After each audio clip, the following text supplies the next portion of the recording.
The Selfish Giant. Like, subscribe, share and hit the bell icon. Every afternoon, as they were coming from school, the children used to go and play in the giant's garden. It was a large, lovely garden with soft green grass. Here and there over the grass stood beautiful flowers like stars, and there were 12 peach trees that in the springtime broke out into delicate blossoms of pink and pearl, and in the autumn bore rich fruit. The birds sat on the trees and sang so sweetly that the children used to stop their games to listen to them. "How happy we are here," they cried to each other. One day the giant came back. He had been to visit his friend the Cornish ogre and had stayed with him for 7 years. After the 7 years were over, he had said all that he had to say, for his conversation was limited, and he determined to return to his own castle. When he arrived, he saw the children playing in the garden. "What are you doing here?" he cried in a very gruff voice, and the children ran away. "My garden is my own garden," said the giant. "Anyone can understand that, and I will allow nobody to play in it but myself."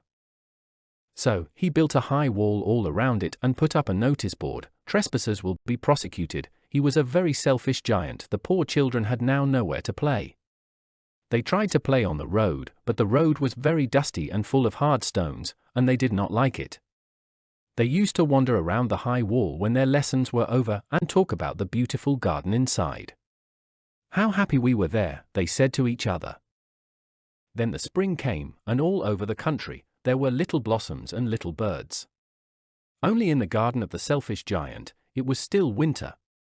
The birds did not care to sing in it as there were no children, and the trees forgot to blossom. Once a beautiful flower put its head out from the grass, but when it saw the notice board it was so sorry for the children that it slipped back into the ground again and went off to sleep. "I cannot understand why the spring is so late in coming," said the selfish giant, as he sat at the window and looked out at his cold white garden. "I hope there will be a change in the weather." But the spring never came, nor the summer. The autumn gave golden fruit to every garden, but to the giant's garden she gave none. "He is too selfish," she said. So, it was always winter there, and the north wind, and the hail, and the frost, and the snow danced about through the trees. One morning the giant was lying awake in bed when he heard some lovely music. It sounded so sweet to his ears that he thought it must be the king's musicians passing by. It was only a little linnet singing outside his window, but it was so long since he had heard a bird sing in his garden that it seemed to him to be the most beautiful music in the world. Then the hail stopped dancing over his head, and the north wind ceased roaring, and a delicious perfume came to him through the open casement. "I believe the spring has come at last," said the giant, and he jumped out of bed and looked out. What did he see? He saw a most wonderful sight. Through a little hole in the wall the children had crept in, and they were sitting in the branches of the trees. In every tree that he could see there was a little child. And the trees were so glad to have the children back again that they had covered themselves with blossoms and were waving their arms gently above the children's heads.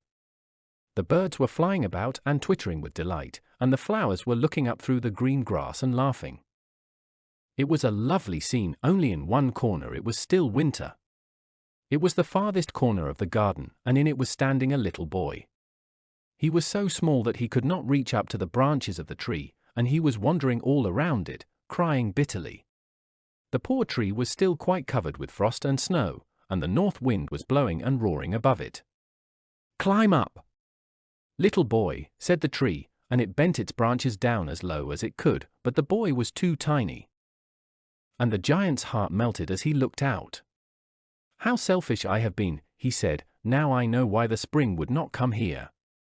I will put that poor little boy on the top of the tree, and then I will knock down the wall, and my garden shall be the children's playground forever and ever." He was very sorry for what he had done.